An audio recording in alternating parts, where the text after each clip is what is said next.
CPM polit bureau അംഗം MA ബേബിക്ക് ഇന്ന് 70 വയസ്സ് തികയുന്നു. സപ്തതി വേളയിൽ അദ്ദേഹം ആലപ്പുഴയിൽ നിന്ന് 24-നൊപ്പം ചേരുകയാണ്. മനീഷ് മഹിവാൽ കൂടി അദ്ദേഹത്തിനൊപ്പം ഉണ്ട്. Manish Mahiwal, good morning. നമസ്കാരം. എല്ലാ ജന്മദിന ആശംസകളും താങ്കൾക്ക് നേരുന്നു.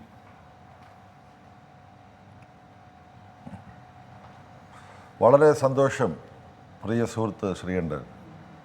എനിക്കറിയാം നമ്മളെപ്പോഴും ഈ കാര്യങ്ങളൊക്കെ സംസാരിക്കാറുള്ളതാണ്. എന്നാൽ പോലും ഓരോ ജന്മദിനവും ഇങ്ങനെ വന്നു പോവുകയാണ്. ഒരു കമ്മ്യൂണിസ്റ്റ് പ്രവർത്തകൻ എന്നുള്ള നിലയിൽ താങ്കളെ ഇതെങ്ങനെ സ്വാധീനിക്കും? പ്രത്യേകിച്ച് 70 വയസ്സാകുന്നു എന്ന് പറഞ്ഞാൽ അത്ര ചില്ലറ കാര്യമല്ല.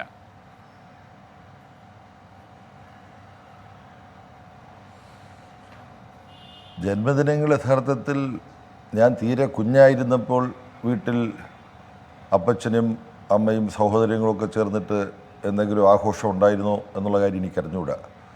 ജന്മദിനം സംബന്ധിച്ച് എൻ്റെ ഓർമ്മയിൽ വലുതായിട്ടൊന്നുമില്ല. പിന്നെ വിവാഹമൊക്കെ കഴിഞ്ഞപ്പോഴാണ് മെറ്റി ഈ ജന്മദിനം ഓർക്കുകയും ഓർമ്മിപ്പിക്കുകയും ഒക്കെ ചെയ്യുന്ന പതിവ് തുടങ്ങിയത്. അപ്പോഴും പല സന്ദർഭങ്ങളിലും ജന്മദിനത്തിന് ഞങ്ങൾക്ക് തന്നെ ഒത്തുകൂടാൻ കഴിയാറില്ല. കാര്യം പ്രവർത്തനവുമായി ബന്ധപ്പെട്ട് യാത്രയിലായിരിക്കും. ഈ ഇപ്പോൾ ഈ 70 എന്ന് പറയുന്ന പ്രായത്തിലെത്തുമ്പോഴും ഞാൻ ആലപ്പുഴയിൽ സഖാവ് AM ആരിഫിൻ്റെ തിരഞ്ഞെടുപ്പ് പ്രവർത്തനവുമായി ബന്ധപ്പെട്ടെത്തിയിരിക്കുകയാണ്. ഇന്നിപ്പം സഖാവ് അരുണിൻ്റെ CPI നേതാവും LDF സ്ഥാനാർത്ഥിയുമായിട്ടുള്ള മാവേലിക്കരയിലെ സ്ഥാനാർത്ഥിയുടെ 2-3 യോഗങ്ങളിൽ പങ്കെടുക്കാൻ വേണ്ടി മാവേലിക്കരയ്ക്ക് പോവുകയാണ്.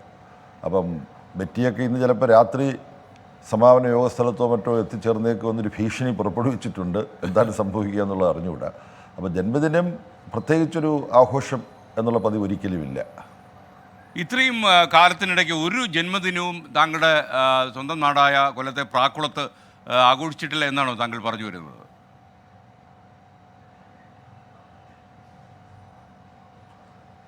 ഇപ്പോൾ ഈ ചോദ്യം ചോദിച്ചു കഴിഞ്ഞപ്പോഴാണ് എൻ്റെ ഓർമ്മയിൽ പ്രാക്കുളത്ത് വെച്ച് ഒരു ജന്മദിനം ആചരിച്ചതായിട്ടോ ആഘോഷിച്ചതായിട്ടോ ഞാൻ ഓർക്കുന്നില്ല. പ്രാക്കുളം എന്ന് പറയുന്നത് യഥാർത്ഥത്തിൽ അമ്മയുടെ സ്ഥലമാണ്. അപ്പൻ്റെ സ്ഥലം ഇരയൂരും കോവിൽത്തോട്ടവുമാണ്.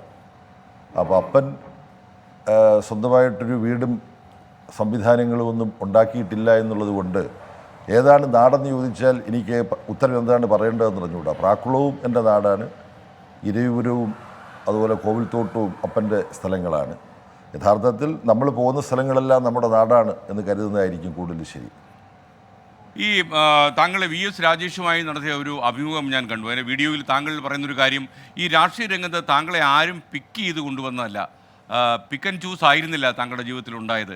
അപ്പോൾ എനിക്ക് തോന്നുന്ന ഒരു അധ്യാപകൻ്റെ മകനായി ജനിച്ചു, കൊല്ലം SN കോളേജിലെ പോലെ ഈ സമരങ്ങളുടെ അഗ്നി പടരുന്ന കലാലയങ്ങളിൽ പഠിച്ചു.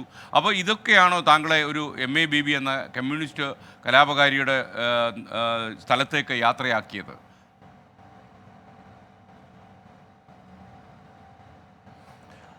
എൻ്റെ അപ്പച്ചൻ ഒരു ഉറച്ച ഇടതുപക്ഷ സഹയാത്രികനായിരുന്നു. പുനലൂരിലെ MLA ആയിരുന്ന കൃഷ്ണപിള്ള സാർ, സഖാവ് കൃഷ്ണപിള്ള, അവിഭക്ത പാർട്ടിയുടെ തന്നെ നേതാവായിട്ട് അവിടെ ജയിച്ചിട്ടുള്ളയാളാണ് പുനലൂരിൽ നിന്ന്. അതെ, അതുപോലെ തന്നെ പുനലൂർ ബാലൻ സാറ്, കവി, ഇവരൊക്കെ അപ്പച്ചൻ്റെ അടുത്ത സുഹൃത്തുക്കളായിരുന്നു. അവർ ഒത്തുകൂടി വൈകുന്നേരങ്ങളൊക്കെ പങ്കിടാറുണ്ടായിരുന്നു. ആ വൈകുന്നേരങ്ങളൊക്കെ അവർ പങ്കെടുപ്പോൾ അവർ കാര്യമായിട്ട് ആഘോഷിക്കുകയും ചെയ്യുമായിരുന്നു എന്ന് മാത്രമേ ഞാൻ പറയുന്നുള്ളൂ. അപ്പം ഈ ഇലക്ഷൻ്റെ സമയത്തൊക്കെ യോഗങ്ങൾ നടത്തുമ്പോൾ പാർട്ടിയുടെ കുറച്ച് അനുഭാവികളെയൊക്കെ യോഗത്തിൽ പങ്കെടുപ്പിക്കുക. അപ്പച്ചൻ കൃഷ്ണപിള്ള സാറിൻ്റെ പല തെരഞ്ഞെടുപ്പ് യോഗങ്ങളിലും അപ്പച്ചൻ അധ്യക്ഷനായിട്ടിരുന്നിട്ടുണ്ടെന്നൊക്കെ തീരെ കൊച്ചുകുട്ടിയായിരിക്കുമ്പം ഞാൻ കേട്ടിട്ടുണ്ട്. അപ്പോൾ അങ്ങനെ ഒരു രക്തത്തിൽ കലർന്ന കുടുംബജീവിത ചുറ്റുപാടുകളിൽ നിന്നും പകർന്നു കിട്ടിയ പല ആശയങ്ങളും എൻ്റെ രാഷ്ട്രീയത്തെ രൂപപ്പെടുത്തുന്നതിൽ പങ്കുവഹിച്ചിട്ടുണ്ട്. മുഖ്യമായും ഞാൻ ജീവിച്ച സമൂഹത്തിൻ്റെ യാഥാർത്ഥ്യങ്ങളാണ് ഒരു കമ്മ്യൂണിസ്റ്റുകാരനായിട്ട് മാറാനുള്ള പരിശ്രമം നടത്താൻ എന്നെ പ്രേരിപ്പിച്ചത്. ഈ ആരോഗ്യമൊക്കെ സൂക്ഷിക്കാൻ താങ്കൾ ശ്രമിക്കുന്നെങ്കിലും ഈ പൊതുപ്രവർത്തനത്തിൻ്റെ കൂടുതലുണ്ടാണോ എന്നറിയില്ല. താങ്കൾ പലപ്പോഴും ഇങ്ങനെയുള്ള കാര്യങ്ങളിൽ മുഖം പിടിച്ച് വീണിട്ടുണ്ട്. ഈ കോവിഡ് കാലത്തൊക്കെ മരണം അടുത്തുകൂടെ നടന്നങ്ങ് പോയി. അപ്പോൾ ഒരുപക്ഷെ വളരെ അത്യാസന്ന നിലയിലാണ് MA ബേബി എന്നുള്ള നിലയിലൊക്കെ ചില വാർത്തകളൊക്കെ ഈ വാർത്താ പ്രക്ഷേപം എന്നുള്ളതിൽ എൻ്റെ ചെവിയിലും എത്തിയിരുന്നു. പക്ഷേ താങ്കൾ അതൊക്കെ കടന്നു. കോവിഡ് കാലം എങ്ങനെയാണ് താങ്കൾ ഓർമ്മിക്കുന്നത്?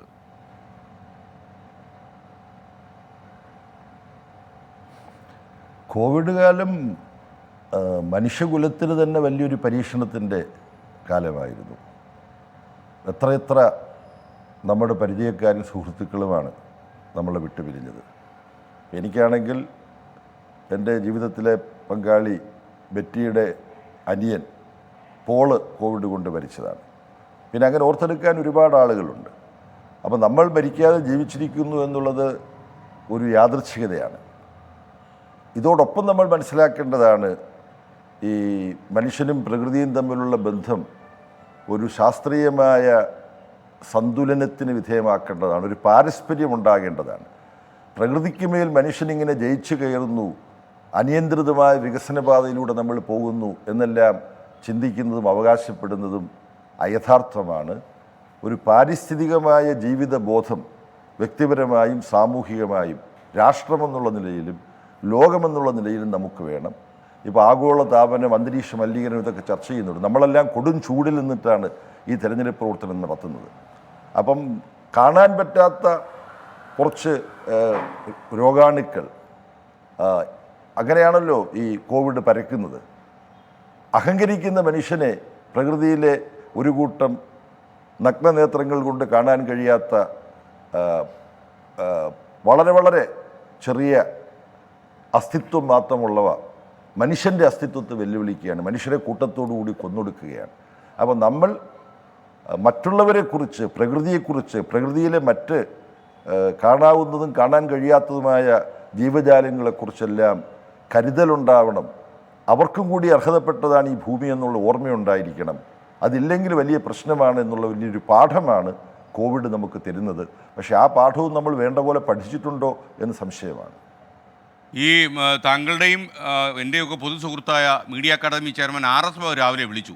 MA ബേബിക്ക് ആശംസകൾ നേരേണ്ടതെന്ന് അദ്ദേഹം ചോദിക്കുന്നുണ്ടായിരുന്നു. അപ്പോൾ അദ്ദേഹം എന്നോട് പറഞ്ഞു, ഈ അദ്ദേഹം സപ്തതിയിലേക്ക് വളരെ വേഗത്തിൽ സഞ്ചരിച്ചു കൊണ്ടിരിക്കുക. അപ്പോൾ ഇങ്ങനെ വേഗത്തിൽ സഞ്ചരിക്കുന്ന ആൾക്കാരോട് അങ്ങേക്ക് എന്തെങ്കിലും ഒരു ഉപദേശം കൊടുക്കാനുണ്ടോ?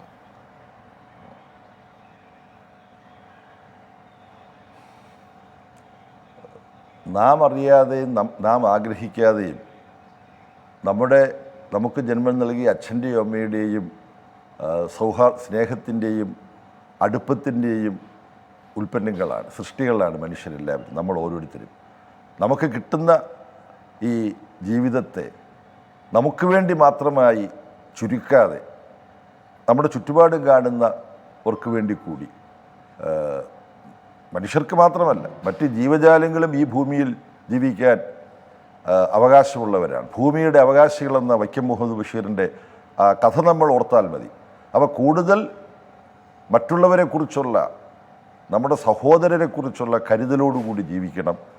സഹോദരരെ പലതും പറഞ്ഞ് ഭിന്നിപ്പിക്കാനും അത് സാമൂഹ്യവും രാഷ്ട്രീയവും ഒക്കെയായി നേട്ടങ്ങളാക്കി മാറ്റാനും ശ്രമിക്കുന്നവരെ, ഭിന്നിപ്പുണ്ടാക്കാൻ ശ്രമിക്കുന്നവരെ കരുതിയിരിക്കുക. മനുഷ്യരുടെ യോജിപ്പ്, മനുഷ്യരും പ്രകൃതിയും തമ്മിലുള്ള പാരസ്പര്യം, ഇത് വളർത്തിയെടുക്കാൻ വേണ്ടി നമ്മൾ ഓരോരുത്തരും നമ്മുടെ എളിയ ജീവിതങ്ങൾ കഴിയുന്നിടത്തോളം സമർപ്പിക്കുക. ഈ തൈക്കുടം ബ്രിഡ്ജിൽ ജോലി ചെയ്യുന്ന നമ്മുടെ മകൻ അപ്പുവും അതേപോലെ ഭാര്യ ബെറ്റിയും ഒക്കെ തന്നെ താങ്കളെ രാവിലെ വിളിച്ചു കാണുമെന്ന് വിശ്വസിക്കുന്നു. 24 പ്രേക്ഷകരിൽ പല ആളുകളും യൂട്യൂബ് വഴി താങ്കൾക്ക് ആശംസകൾ നേരുന്നുണ്ട്. അപ്പോൾ അവരോടുകൂടി താങ്കൾക്ക് ഈ ജന്മദിനത്തിൽ, പ്രത്യേകിച്ച് സപ്തതി വന്നു കയറിയ ഈ ദിവസം താങ്കൾ എന്ന് പറഞ്ഞാൽ നമുക്ക് തൽക്കാലം ഈ ചെറിയ അഭിമുഖം അവസാനിപ്പിക്കാം. എനിക്കറിയാം സംഗീതത്തിലും സാഹിത്യത്തിലും സർഗ്ഗലോകത്തൊക്കെയുള്ള താങ്കളുടെ താല്പര്യം ചർച്ച ചെയ്യാൻ പറ്റിയ ഒരു ദിവസമല്ല ഇന്നെന്ന് എനിക്കറിയാം. അതുകൊണ്ട് തന്നെ താങ്കൾ ഈ പ്രേക്ഷകരുടെ ആശംസയ്ക്ക് എന്ത് മറുപടി പറയുന്നു?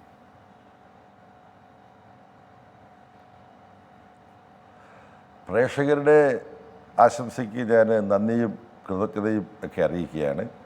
പക്ഷേ എൻ്റെ സുഹൃത്ത് പറഞ്ഞതുപോലെ അപ്പുവോ ബെറ്റിയോ ഒന്നും ഇന്ന് രാവിലെ വിളിച്ചില്ല. കാര്യം ഞാൻ രാവിലെ മുതൽ രാത്രി വൈകിട്ടായിരിക്കും എൻ്റെ ജോലി തീർന്നിട്ടുണ്ടാവുക. രാവിലെ മുതൽ എനിക്ക് ജോലിയുണ്ട്.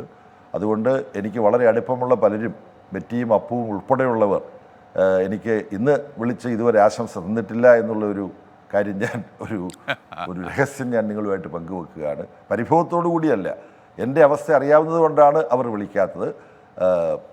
ചാനലിൻ്റെ 24 ചാനലിൻ്റെ പ്രേക്ഷകർ എനിക്ക് ആശംസകൾ അറിയിക്കുന്നതിൽ ഞാൻ വളരെയധികം സന്തോഷിക്കുന്നു. എനിക്ക് അർഹമല്ലാത്ത പലതുമാണ് സമൂഹം എനിക്ക് തന്നിട്ടുള്ളത്. അതിന് തിരിച്ചെനിക്ക് എന്തെങ്കിലും കൊടുക്കാൻ കഴിഞ്ഞിട്ടുണ്ട് എന്ന് ഞാൻ കരുതുന്നില്ല. എന്തായാലും 70ാം പിറന്നാൾ ഓർത്ത 24 ചാനലിന് നന്ദിയും കൃതജ്ഞതയും, പ്രത്യേകിച്ച് എൻ്റെ പ്രിയ സുഹൃത്ത് ശ്രീകണ്ഠന്. Okay, thank you Shri M A Baby. എന്തായാലും ഈ സപ്തതി നിറവിൽ എന്ന് തന്നെ നമ്മൾ ആലങ്കാരികമായി പറയാനുള്ളൂ. ഈ നിറവിൽ നിൽക്കുമ്പോൾ താങ്കൾക്ക് ഒരിക്കൽ കൂടി ഞാനും എൻ്റെ ടീം അംഗങ്ങളും 24ഉം നമ്മുടെ പ്രിയപ്പെട്ട പ്രേക്ഷകരും ആശംസകൾ നേരുന്നു. Thank you. വളരെ ആരോഗ്യത്തോടെ ഇരിക്കുക. ഒരുപാട് പുസ്തകങ്ങൾ വായിക്കാനും ഒരുപാട് സംഗീത ലോകത്തെക്കുറിച്ച് അറിയാനും ഇനി വരുന്ന ജീവിതം അതുപോലെ പൊതുപ്രവർത്തനത്തിൽ കൂടുതൽ ഇടപഴകാനും താങ്കൾ കഴിയട്ടെ എന്ന് ആത്മാർത്ഥമായി ആശംസിക്കുന്നു. Thank you M A Baby. നിങ്ങൾക്കറിയുന്ന പോലെ പ്രിയപ്പെട്ട കമ്മ്യൂണിസ്റ്റ് നേതാവും പോളിറ്റ് ബ്യൂറോ അംഗവും ഒക്കെയായ CPIഎമ്മിൻ്റെ നേതാവ് എം എ ബേബിക്ക് ഇന്ന് 70 വയസ്സ് തികയുന്നു. ഒരു സാധാരണ കമ്മ്യൂണിസ്റ്റുകാരന് ഈ സപ്തതിയൊന്നും ഒരു ആഘോഷമല്ല, നിങ്ങൾക്കറിയാം. എന്നിരുന്നാലും അദ്ദേഹത്തിന് ആരോഗ്യമുണ്ടാക്കുന്നത് ഈ പൊതുസമൂഹത്തിൽ പല കാര്യങ്ങളിലും നിശ്ചിതമായ അഭിപ്രായം പറയാൻ അദ്ദേഹത്തെ പ്രേരിപ്പിക്കുമെന്നുള്ളത് കൊണ്ട് തന്നെ ഒരുപാട് കാലം അദ്ദേഹത്തിന് ജീവിതം ഉണ്ടാകട്ടെ എന്ന് ആശംസിക്കുന്നു.